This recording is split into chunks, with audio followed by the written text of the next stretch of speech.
Salut à tous, c'est Pierre-Ange Réu. On se retrouve aujourd'hui dans une nouvelle vidéo où je vais vous apprendre à créer une campagne sur YouTube Ads. Alors pour commencer, pour ceux qui ne me connaissent pas, je m'appelle Pierre-Ange. J'ai créé l'agence Réu Marketing et j'accompagne les entreprises à obtenir plus de prospects grâce à la publicité Google et la publicité Meta. Pour toute demande d'information, vous avez mes coordonnées en description. Alors aujourd'hui, on va aborder le sujet des campagnes YouTube Ads. Donc, je vais dans un premier temps vous montrer la méthode traditionnelle en quelque sorte pour créer des campagnes YouTube Ads, sachant que cette méthode-là, en fonction de quand vous regardez la vidéo, va être remplacée par une nouvelle méthode qui est la création de campagnes demande gen. De toute façon, vous allez voir durant le processus que Google nous annonce qu'effectivement cette manière de créer des campagnes va disparaître. Donc, je vais vous présenter les deux méthodes, comme ça au moins vous êtes tranquille. Vous aurez juste à passer en fonction des chapitres dans la vidéo pour pouvoir aller sur la méthode qui vous correspond. Donc déjà, pour commencer, comment créer une campagne YouTube Ads? Parce que pour certains, c'est pas forcément évident. Vous vous dites, OK, est-ce qu'il y a un compte publicitaire YouTube qui permet directement de faire de la publicité sur YouTube? Alors, la première chose à savoir, c'est que YouTube Ads se fait depuis votre compte Google Ads en réalité. Donc, vous allez aller sur votre interface. Moi, j'ai pris mon compte Google Ads pour vous donner un exemple. J'ai des campagnes YouTube d'ailleurs qui tournent. Alors, il y a plusieurs objectifs de campagne YouTube. Aujourd'hui, on va s'adresser à l'objectif conversion. Donc, c'est-à-dire soit amener des personnes à acheter votre produit ou à effectuer une réservation, remplir un formulaire, donc devenir un prospect. Ce qui est le cas normalement de la plupart d'entre vous quand vous cherchez à faire des campagnes YouTube Ads. En général, c'est pour générer du chiffre d'affaires. Donc moi, là, la campagne, en l'occurrence, qui est active, c'est une campagne pour générer des vues, étant donné que j'ai une chaîne YouTube, et donc j'essaye aussi de développer cette visibilité et de la présenter aussi à des personnes qui pourraient être intéressées. Le but, c'est pas juste de gonfler les compteurs, il y a vraiment une logique de conversion aussi, forcément. Donc vous allez sur nouvelle campagne. Donc là, en fonction de l'objectif, Google va vous proposer des types de campagnes. Alors, vous voyez qu'à chaque fois, on peut faire plusieurs types de campagnes. Donc, réseau de recherche, performance max, génération de demande, réseau display, shopping, vidéo. Donc, forcément, pour YouTube, ça va être la campagne vidéo qui va être remplacée dans quelques mois par la campagne génération de la demande qui va vous permettre aussi de diffuser sur YouTube. Je vais même vous dire, c'est encore mieux parce que la campagne génération de la demande propose des options qui sont assez intéressantes. On va les voir juste après. Donc, dans le cas où vous voulez avoir accès à tous les réseaux de YouTube, parce que forcément la publicité sur YouTube, ça peut être les vidéos que vous voyez qui des fois sont d'ailleurs un petit peu embêtantes et que vous pouvez passer au bout de 5 secondes. Donc là, l'idée, ça va être de créer une accroche qui va nous captiver durant les 5 premières secondes et qui va nous donner envie de ne pas passer la publicité. Donc moi, je vais plutôt parler de ce format publicitaire aujourd'hui, qui est le format le plus efficace et le plus utilisé. Après, il y a les publicités qui ne peuvent pas être désactivables. Donc là, typiquement, c'est quand vous regardez YouTube sur la télé et que vous ne pouvez pas passer les annonces. Donc là, pour le coup, il faut vraiment faire une annonce dans ce temps que YouTube vous propose, qui est à peu près de 30 secondes. Ensuite, il y a les annonces in-feed. Donc, c'est quand vous allez chercher une vidéo sur YouTube, vous allez avoir des résultats et certains sont sponsorisés. Donc, moi, c'est plutôt ce que je fais personnellement pour ma chaîne pour pouvoir ranker sur certaines requêtes. Donc là, c'est vraiment si vous avez déjà des vidéos YouTube et que vous voulez du coup augmenter votre visibilité sur des mots-clés ou des audiences qui sont pertinentes. Et bien sûr, il y a les bannières display qu'on peut voir un petit peu à droite, à gauche sur YouTube. Donc ici, on va plutôt parler des vidéos. Donc si vous voulez avoir accès à tous les placements YouTube, il va falloir cliquer sur créer une campagne sans Z. Je vais vous montrer un petit peu la différence. Vous voyez que quand on clique sur créer une campagne sans Z et vidéo, là, on a vraiment un choix large. On peut tout choisir. Donc on peut choisir de faire des vues sur nos vidéos, de maximiser notre couverture. Et donc, vous voyez que là, on a accès à un certain type d'annonce, donc bumper, in-stream désactivable, in-feed, donc dans le fil d'actualité YouTube, et short aussi, j'ai oublié ça, les shorts que vous connaissez maintenant. Fréquence cible, ça va permettre de toucher vraiment un maximum de personnes. Donc là, c'est pour de la couverture, c'est pas pour de la conversion. Et on va pouvoir utiliser les in-stream non désactivables, donc qui vont être plus sur la télé, qui seront du coup les publicités qu'on ne peut pas passer. Donc, c'est plus vraiment pour faire de la notoriété en général. Ensuite, on a couverture, où là, pour le coup, c'est que du non désactivable qui vont que jusqu'à 15 secondes. Donc, ça aussi, on peut les avoir sur PC ou sur smartphone. Tandis que les in-stream désactivables un peu plus longues, c'est plus sur la télé. Et ensuite, il y a générer des conversions. Donc, nous, c'est ce qui nous intéresse aujourd'hui. Le but de faire de la publicité sur Google et sur YouTube pour 95% d'entre vous, c'est de faire de l'argent et donc générer de conversions. Donc, je vais vous montrer juste après. Et ensuite, après, il y a des choses un peu plus poussées comme séquence d'annonces où là, pour le coup, c'est pour raconter une histoire comme dit YouTube. Donc là, c'est pour vraiment rester à l'esprit. Audio, ça je connaissais pas pour le coup. Abonnement et engagement, donc ça c'est pour avoir plus d'abonnements. Je sais pas ce que ça vaut honnêtement. On va se concentrer sur l'essentiel. Donc ici, moi je vais cliquer sur prospect. Vous voyez que si on clique sur prospect, en fait, on a accès à moins de placements. Alors bah, là, en fait, Google ne propose même pas les placements. Vous allez voir juste derrière, il va nous les proposer. Donc là, on va cliquer sur continuer. Donc vous voyez qu'ici, en fait, d'entrée de jeu, Google m'a basculé sur une campagne génération de la demande orientée vidéo. Donc là, ça va être le nouveau type de campagne, et je vais vous montrer juste après comment configurer sur ce type de campagne, qui va être entre guillemets obligatoire, qui ne va plus qu'exister sur Google Ads. Donc là, je vais vous montrer dans le cas où vous utilisez l'ancien format, qui est encore valide, hein, donc ça vaut le coup de se pencher dessus. Donc là, vous allez devoir appuyer sur passer à une campagne vidéo axée sur les conversions. Vous voyez qu'ici, Google nous signale que ça va bouger début 2025. Alors on est le 27 février 2025, donc ça va vraiment être dans pas longtemps. Donc là, je vais vous montrer l'ancienne version. Donc là, vous voyez que du coup, je reviens sur une campagne YouTube Ads classique. Donc la vidéo conversion, on va mettre YouTube Ads test, hein. C'est vraiment histoire de tester. Ici, vous allez choisir vos zones géographiques, extrêmement important. Je pense que ça vous intéresse pas de diffuser au Pakistan si vous ciblez une clientèle en France. Donc moi, en l'occurrence, j'ai mis la francophonie étant donné que je cible toutes les sociétés qui sont en France, enfin qui parlent français, hein, mais qui ne sont pas en France. Donc, vous voyez, ici, vous choisissez votre langue, aussi extrêmement important, hein. Si vos vidéos parlent en allemand, vous n'allez pas choisir turc, il faut que ça soit cohérent. Ici, vous avez vos stratégies d'enchères. Vous voyez qu'on n'a pas beaucoup hein, sur YouTube. C'est soit maximiser les conversions, donc là, on lui dit, ben, sors-moi des conversions, soit vous allez mettre CPA cible. Donc là, vous allez lui dire que vous voulez des conversions à un certain coût. Moi, je vous conseille de mettre en maximiser les conversions d'entrée de jeu. Et après, vraiment, sur de l'ajustement, au bout de plusieurs semaines, voire plusieurs mois, vous allez pouvoir vous amuser à mettre un CPA pour essayer de restreindre un petit peu les enchères et baisser votre coût par lead. Mais honnêtement, utilisez maximiser les conversions et surtout faites un travail créatif. Je vais vous expliquer aussi en quelques points comment créer une bonne vidéo YouTube Ads. Ici, vous allez mettre votre budget. Alors, budget quotidien. Donc là, vous mettez un budget qui est pertinent pour vous, hein, simplement. Il faut que ça soit aussi. De toute façon, j'ai fait une vidéo que je mettrai peut-être en description qui vous apprend à définir un budget sur Google Ads. Elle est aussi valide sur YouTube Ads. C'est-à-dire que vous allez devoir définir un budget en fonction de vos objectifs à vous, c'est-à-dire votre panier moyen, combien il vous faut de prospects pour réaliser une vente, combien vous coûte en moyenne un prospect, et du coup, ben, combien vous voulez investir dans le mois pour pouvoir atteindre cet objectif. Ici, c'est là où en fait ça va être intéressant, vous allez voir juste après de basculer, sur des campagnes demande gen parce qu'en fait sur les YouTube de base, on n'a pas accès aux placements. En plus, ils nous montrent l'option, mais on peut pas les désactiver et en fait, de base, quand on va faire une campagne YouTube, on va diffuser chez les partenaires vidéo, sur le réseau display de Google, sachant que les partenaires vidéo, c'est de très mauvaise qualité et ça malheureusement on peut pas le décocher. Sauf que, bah, la bonne nouvelle, c'est qu'on va pouvoir le faire dans le nouveau type de campagne. Donc ensuite, on a les liens annexes. Donc là, c'est si vous voulez rediriger sur d'autres pages de votre site, ça peut être utile, ça peut être pertinent. Ensuite, au niveau des paramètres supplémentaires, là, ça va être intéressant parce que soit vous allez décider de diffuser sur absolument tous les appareils, soit vous pouvez, par exemple, diffuser que sur les télés, et du coup faire une publicité vraiment tournée pour la télé. Soit il y a quelque chose qui peut être intéressant, c'est d'aller diffuser uniquement sur les personnes qui utilisent le réseau Wi-Fi. Donc là, vous allez cliquer sur Wi-Fi. Alors pourquoi c'est intéressant? Parce que quand les personnes utilisent la Wi-Fi, 90% du temps, c'est qu'elles sont à domicile, qu'elles sont chez elles. Donc elles ont du temps entre guillemets à disposition. C'est le soir, elles sont sur le canapé, elles sont en vacances. Donc elles ont le temps de regarder vos vidéos, d'aller sur votre site web, d'effectuer des achats, de remplir des formulaires, etc. Alors que quand la personne est en train de regarder la vidéo entre deux embouteillages ou dans une salle d'attente et qu'elle est sur son réseau 4G par exemple ou 5G, en fait, elle est moins disposée à effectuer une action de conversion, donc que ça soit remplir un formulaire ou faire un achat. Donc on va dire si vous vous mettez sur le Wi-Fi, vous vous assurez d'avoir un peu plus de conversion. Après, c'est pas une règle qui est parfaite. Vous pouvez d'entrée de jeu tester tous les réseaux.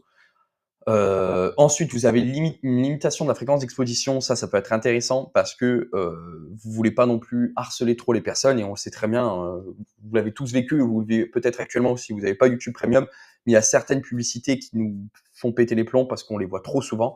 Je prends l'exemple de la publicité Chrome qui vous apparaît 10 fois par jour, à la fin, ça vous sort par les yeux et c'est pas ça forcément que vous voulez obtenir, même si c'est important d'être vu plusieurs fois, il y a une limite. Donc là, ce que vous pouvez faire pour que ça soit pertinent, c'est de limiter la fréquence d'impression auprès d'un utilisateur et vous le faites par semaine. Et moi, je vous dirais de le mettre 5 fois par semaine. Voilà, 5 fois par semaine, il va être assez vu, mais vous n'allez pas être dans du harcèlement non plus. Après, peut-être vous pouvez mettre 2 fois par jour. Ça, c'est franchement à vous de voir. Alors là, je vous cache pas, et c'est là où on ne peut pas être expert de 100 de la plateforme. Je ne connais pas parfaitement la différence entre les 2. Personnellement, j'utilise la fréquence d'impression. La fréquence de vue, je pense que c'est plus dans le cas où la personne va, regarder vraiment votre vidéo publicitaire. Surtout que vous voyez que la description de Google, c'est la même là, en quelque sorte, hein. C'est-à-dire que là, on parle de limiter, le nombre de diffusions des annonces auprès d'une personne et là, de combien d'une fois une personne peut voir vos annonces. Donc, c'est un petit peu mal traduit. Donc personnellement, j'utilise limiter la fréquence d'impression. Donc s'il y a quelqu'un qui est capable de m'expliquer la différence, je suis preneur.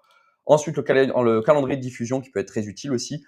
Dans le cas où vous voulez générer des appels téléphoniques, peut-être que ça sert à rien de diffuser en pleine nuit. Mesures tierces, c'est plus de la technique ça. Amélioration vidéo, personnellement, je vous recommande les décocher. Ça dépend de la durée de votre vidéo parce qu'en fait, Google vous propose de soit faire des versions plus courtes de votre vidéo générée par Google, donc ça peut dénaturer complètement le message de votre vidéo. Et pareil, version verticale et carrée, peut-être qu'on va plus voir votre tronche. Donc, personnellement, je préfère désactiver. Je suis pas encore assez confiant sur ça. Ensuite, vous allez pouvoir, comme une campagne Google Ads classique, créer un groupe d'annonces. Et donc, en fait, par exemple, vous pouvez imaginer dans votre campagne YouTube Ads d'avoir un groupe d'annonces par audience, de cibler par exemple les hommes de 25 à 35 et sur un autre les femmes de 35 à 44. Donc là, on va toujours mettre test. Ici, vous allez pouvoir ajouter une audience. Donc ça, ce que je vais vous montrer ici, c'est des choses que vous allez pouvoir aussi appliquer sur la nouvelle méthode génération de la demande, hein. Donc c'est pour ça que je vous le montre en détail maintenant, parce qu'après, vous allez voir que c'est un petit peu similaire. Donc ici, vous allez pouvoir créer une audience qui va être extrêmement intéressante sur YouTube Ads si vous voulez vraiment cibler des segments précis de la population. De toute façon, sur YouTube Ads, il faut avoir soit des audiences, soit se positionner sur certains termes de recherche ou sur certaines vidéos YouTube. Parce que juste diffuser votre vidéo dans le tas, ça va pas servir à grand chose, hein. Il n'y a pas vraiment, c'est pas comme sur Facebook Ads où vraiment vous allez pouvoir faire des campagnes en large et Facebook va réussir à trouver des prospects. Google est capable de le faire, mais c'est un petit peu plus compliqué, donc il faut vraiment l'aider avec de l'information. Et la force de Google, c'est qu'il possède beaucoup d'informations sur ses utilisateurs. Donc là, on va mettre une audience test. On va prendre le cas où on propose, on est pisciniste. Voilà, je parle souvent des piscinistes sur ma chaîne, donc on va mettre pisciniste. Donc là, on va réfléchir à ce qu'on pourrait mettre dans nos segments. Alors là, ici, on peut créer des segments personnalisés. Donc, on va aller sur mon segment pisciniste. Je vais en créer un. Et là, en fait, ce qui va être intéressant, c'est que soit je peux mettre une personne qui a des segments d'intérêt autour de la piscine. Donc là, ça va être plus large parce que c'est Google qui sait que cette personne-là s'intéresse au sujet de la piscine. Soit on peut aller sur quelque chose d'un peu plus précis, d'un peu plus qualifié. C'est toujours pareil, ça va être utile si vous ciblez quand même une zone géographique assez large. Si vous ciblez vraiment une zone géographique restreinte de quelques kilomètres, là où vous êtes localisé, je vous recommande d'avoir un ciblage assez large. En fait, il faut quand même toucher suffisamment de personnes. Il ne faut pas être sur du trop restreint au niveau de votre audience, comme il ne faut pas être sur du trop large. C'est un peu comme sur Facebook. Donc là, ce qui va être intéressant, c'est que du coup, on peut vraiment se positionner nos vidéos auprès de personnes qui ont fait des recherches précises. Donc ça peut être extrêmement intéressant parce que si vous leur proposez des services de piscinistes sur mesure originaux, ça va être génial parce que cette personne-là qui est en train de faire sa recherche pour sa nouvelle piscine, elle va voir vos vidéos quand elle est en train de naviguer tranquillement sur YouTube. Donc ça peut être extrêmement intéressant et je vous laisse imaginer l'étendue des possibilités par rapport à votre secteur d'activité. Vous voyez, je peux mettre même piscine, je peux mettre piscine à débordement. Donc l'idée, voilà, c'est d'en mettre plusieurs. Et normalement, Google, il est capable de nous en suggérer. Voilà. Donc ce qui est bien, c'est qu'après, une fois que vous en avez mis quelques-uns, Google vous en met plusieurs. Donc voilà, moi j'en mets plusieurs. Là, j'ai une audience de 1 à 5 millions. C'est pas mal. C'est assez restreint. Dans le cas où je cible toute la France, c'est pas mal. Par contre, si je cible vraiment une petite région, peut-être que ça va commencer à être restreint parce que du coup, on va avoir une audience d'en dessous d'1 million de personnes. Donc honnêtement, les audiences d'en dessous de 500 000, 1 million de personnes, c'est peut-être un peu juste. Ensuite, là, vous pouvez ajouter vos données. Si vous avez les visiteurs de votre site, si vous voulez faire du retargeting, c'est extrêmement intéressant. Donc c'est pour ça que c'est important d'avoir des balises de tracking sur votre site, hein. Si vous ne savez pas comment les installer, envoyez-moi un message, je peux vous accompagner à ce niveau-là.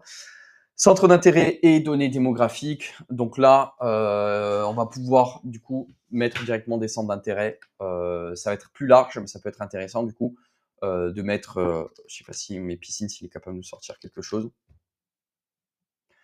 Bon, vous voyez que là, il séparait en fait, on a des centres d'intérêt.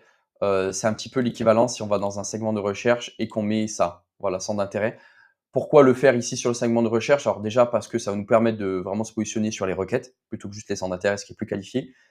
Et ça va nous permettre de mettre plusieurs segments personnalisés.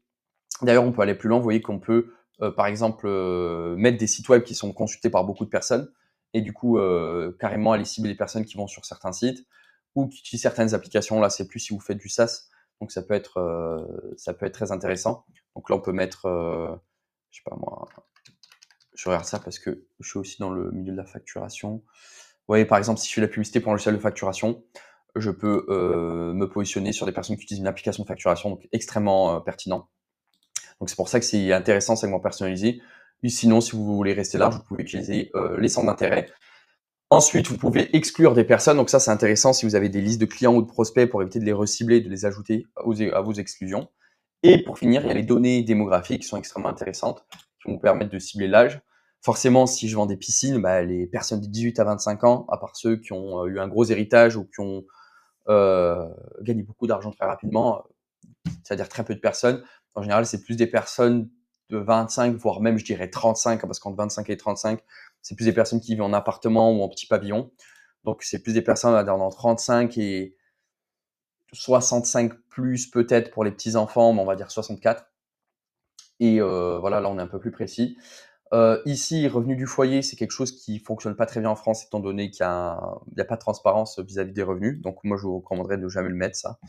Il y a le statut parental. Alors ça, je crois que Google est capable de le sortir en France. Donc là, voilà, mon audience, elle est faite. Ensuite, ici, là, pareil, ce qui est bien sur les anciennes campagnes, c'est qu'on peut désactiver le ciblage optimisé, qui n'est pas forcément pertinent. Par contre, vous allez voir sur les campagnes de génération de la demande, a priori, on ne peut pas le désactiver. Et ensuite, on a des paramètres avancés où là, vous voyez que on n'a plus accès, on ne peut plus décider de là où vraiment précisément on veut diffuser nos annonces.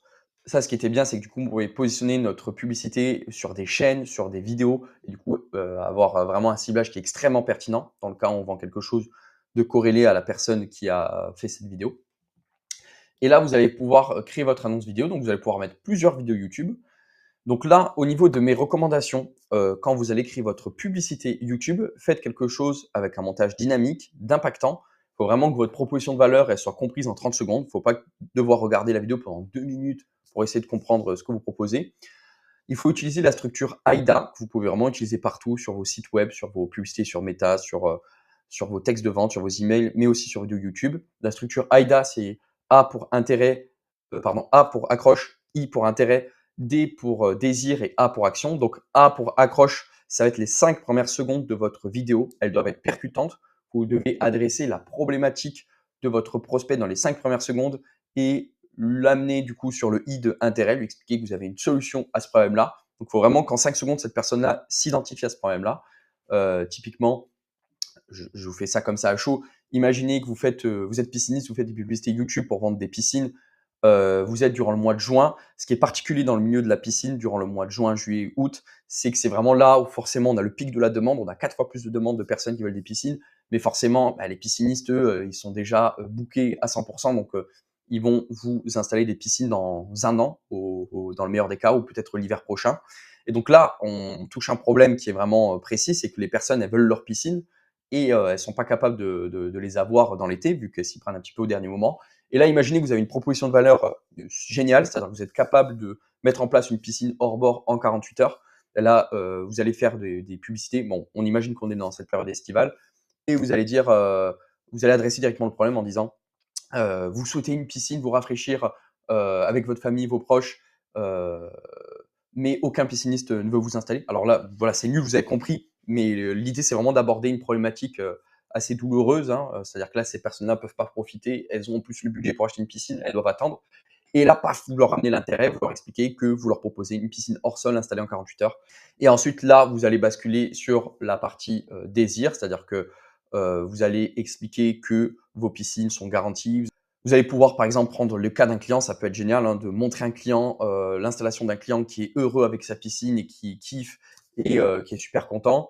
Ça va vraiment jouer du coup sur la partie désir dans la structure AIDA. Donc l'idée, c'est vraiment de maximiser le désir de votre produit auprès du prospect. Et ensuite, forcément, il faut aller assez rapidement à la partie A, action. Donc là, c'est le call to action. Donc là, forcément, c'est-à-dire que les personnes, elles sont intéressées par votre publicité et même maintenant, il faut leur dire de passer la vitesse supérieure. Donc vous leur dites, allez sur notre site web et remplissez notre formulaire pour un devis gratuit, effectuez une demande de devis simplement en remplissant notre formulaire. Donc là, il faut amener les personnes à sortir de la publicité et aller sur votre site web. Voilà. Donc les appels à action, c'est extrêmement important. Il faut vraiment qu'ils soient efficaces, concis et qu'on les comprenne clairement. C'est comme moi, souvent dans mes vidéos YouTube, je vais vous dire si vous avez la moindre problématique liée à la publicité, vous allez en description et vous avez mon WhatsApp, mon formulaire et vous me contactez. Donc d'ailleurs, j'en profite aussi pour faire ma pub. Si vous avez besoin de conseils plus poussés pour créer un script publicitaire, bah, pour le coup, allez en description, contactez-moi. Je ne vais pas m'embêter, je vais vous montrer comment créer une annonce avec une de mes vidéos qui existent. Alors, c'est pas idéal, hein, parce que là, pour le coup, j'utilise ma formation Facebook Ads qui dure 1 heure. Donc, je ne vous recommande pas d'utiliser une vidéo qui dure 1 heure en publicité. Il faut vraiment que ça soit quelque chose de court. Donc là, en fait, quand vous allez créer votre publicité, après avoir utilisé les recommandations que je vous ai données, vous allez le publier sur votre chaîne. Vous allez mettre en ligne une vidéo et vous allez la mettre, si vous souhaitez, en non répertorié pour pas qu'elle apparaisse sur votre chaîne YouTube. De cette manière, vous allez pouvoir copier le lien et ensuite le mettre ici et du coup utiliser cette vidéo comme publicité. Donc là, en l'occurrence, bah, moi j'utilise une vidéo de ma chaîne, hein, pour faire plus simple. Là, vous allez rediriger vers votre site web ou vers votre landing page, là où vous voulez proposer votre offre qui est corrélée à votre publicité. Donc moi, je vais mettre mon site web. D'ailleurs, si vous voulez me contacter, c'est sur ce site-là. Là, vous mettez en HTTPS. Ici, vous allez pouvoir mettre un URL à afficher. Donc, moi, je vais mettre pisciniste de vie, hein. On imagine que je suis pisciniste, hein. Ensuite, vous allez pouvoir mettre plusieurs incitations à l'action. Donc, mettez des choses quand même qui sont pertinentes. Vous pouvez mettre voir plus, par exemple. Moi, on va imaginer que je propose une demande de devis. Plus, qu'est-ce qu'on a qui peut être pertinent? Vous voyez que par exemple, découvrir, ça peut être bien.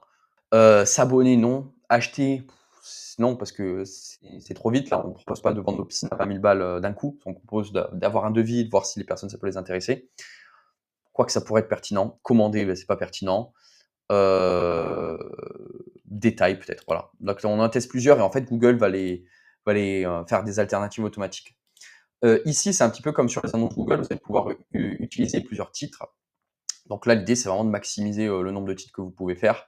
Donc là, ajouter 5 titres. Donc, on va imaginer qu'on reste sur cette offre-là de piscine en 48 heures en plein été. Obtenez votre piscine en 48 heures.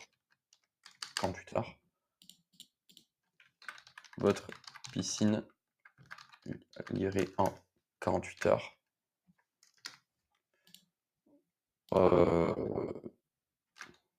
Bon, on va rester sur ça. On va pas rentrer dans le détail. Par contre, voilà, l'idée, c'est vraiment de tester plusieurs variations.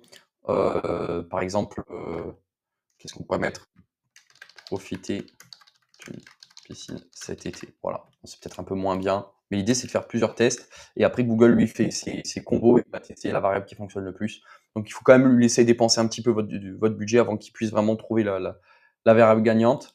Si vous avez un titre qui vous permet de mettre un petit peu plus en détail votre proposition de valeur, alors là, on pourrait mettre par exemple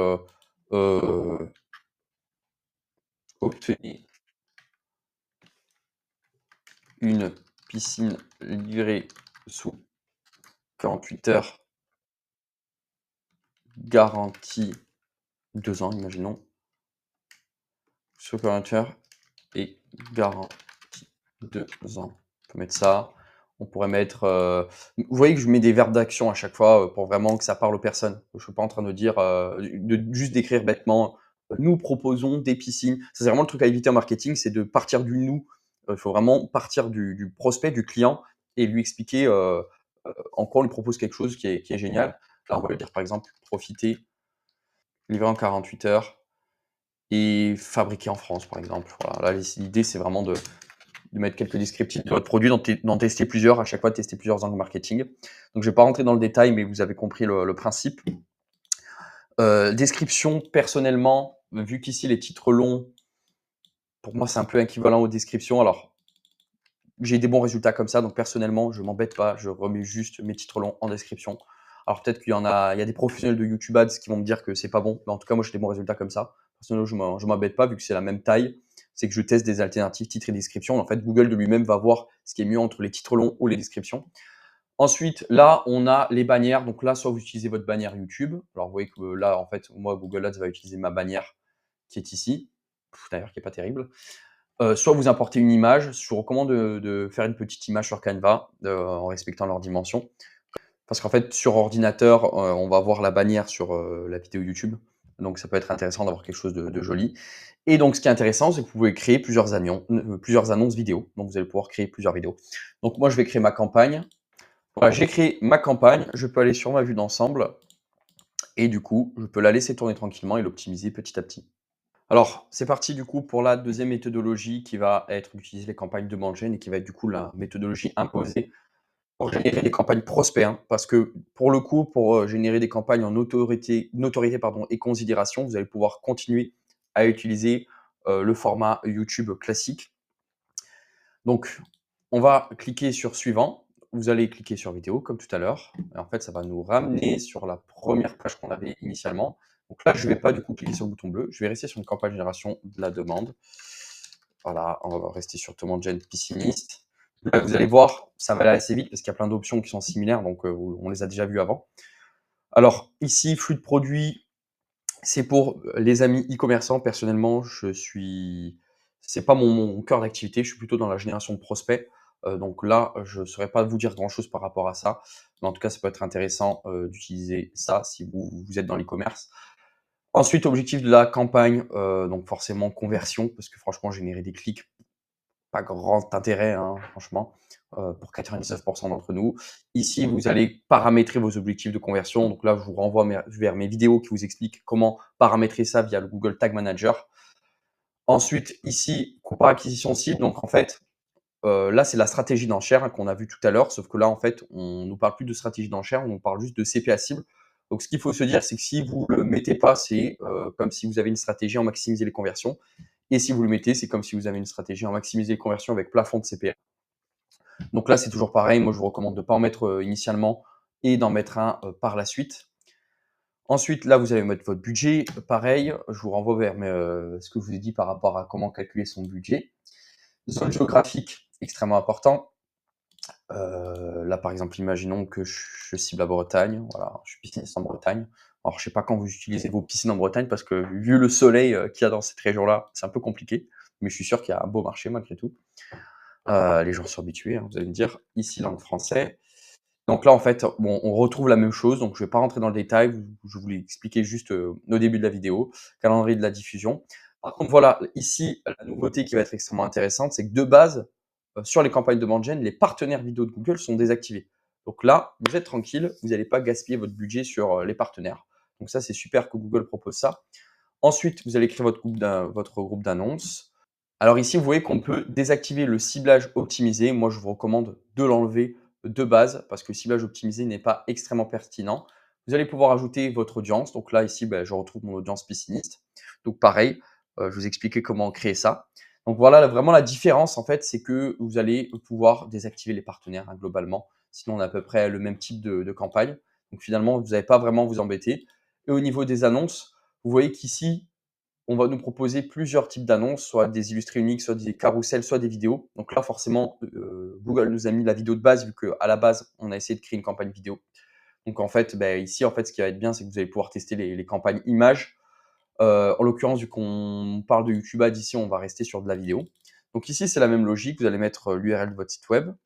Donc voilà. Ici, vous allez mettre le nom de votre annonce. Vous allez pouvoir mettre, c'est un peu pareil, hein, vous allez pouvoir mettre 5 vidéos YouTube. Là, ce qui est super intéressant comme nouveauté, c'est qu'on va pouvoir décider de là où sont diffusées nos annonces par vidéo et pas du coup au niveau de la campagne ou du groupe d'annonces. Donc, c'est extrêmement intéressant. Donc, vous voyez qu'ici, imaginez que j'ai une publicité au format short. J'ai juste à laisser cocher la case short et du coup, je vais avoir ma publicité en version short. Et là, imaginez du coup que cette vidéo-là ne serait pas pertinente sur le format short pardon. Donc, je vais désactiver cette vidéo-là. Donc là, in-stream, c'est vraiment les publicités que vous allez avoir au début des vidéos que vous ne pouvez pas passer durant les 5 premières secondes. Donc là, cette vidéo-là, imaginez que c'est une publicité qui correspond à ce format-là, je la laisse là. Et après, vous avez les publicités in-feed, où là, c'est vraiment les publicités, comme je vous ai dit au début de la vidéo, où quand vous allez faire une recherche sur YouTube, vous allez avoir des résultats sponsorisés. Donc là, en fait, vous allez demander à Google de diffuser votre campagne, enfin votre vidéo, du coup, dans ces résultats sponsorisés, ce qui peut être extrêmement intéressant si vous avez une vidéo qui est pertinente par rapport à certaines thématiques.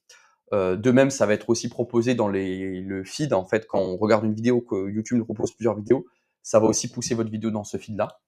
Donc c'est extrêmement intéressant, on va pouvoir paramétrer ça dans le détail. Alors la nouveauté sur les campagnes de bande gen aussi, c'est que via l'IA, en fait, YouTube va nous proposer de créer, des, vidéos dans plusieurs formats. Donc ça peut être intéressant à tester honnêtement, et ça peut être bien de commencer par ça avant de vous embêter à créer une vidéo, même si je vous recommande quand même de créer une vidéo publicitaire. Et ensuite, il va vous proposer de la publier sur votre chaîne YouTube et de la mettre en ligne. Alors là, pareil, amélioration vidéo, ouais, voilà, là, ils nous montrent des exemples. Bon, vous voyez que dans l'idée, ça a l'air bien foutu, donc peut-être leur faire confiance, je sais pas. Je sais pas, je suis pas trop fan, mais je pense qu'on rentre dans une période où l'IA commence à bien faire les choses, donc on peut leur faire confiance. Là, vous allez pouvoir ajouter le logo de votre, entreprise. Et là, donc je vais pas rentrer dans le détail, c'est pareil, hein, vous avez votre titre, vos titres longs, vos descriptions, donc c'est la même logique que, sur le premier type de campagne que je vous ai montré. Ici, juste, il y a marqué texte d'incitation à l'action plutôt que appel à l'action. C'est pareil, alors là, vous pouvez pas en mettre plusieurs, ça change pas grand-chose honnêtement. Là, vous avez le nom de votre boîte qui est obligatoire. Les liens annexes, si vous avez des pages de votre site qui sont intéressantes. Donc par exemple, ça peut être intéressant de rediriger sur la section témoignages clients sur votre page. Et donc là, bon, là, on est plus sur un aspect technique. Donc une fois que c'est bon, on peut faire examiner la campagne. Et une fois que c'est fait, vous allez avoir votre campagne en génération de la demande, donc dit demande gen, qui va apparaître directement sur votre interface Google.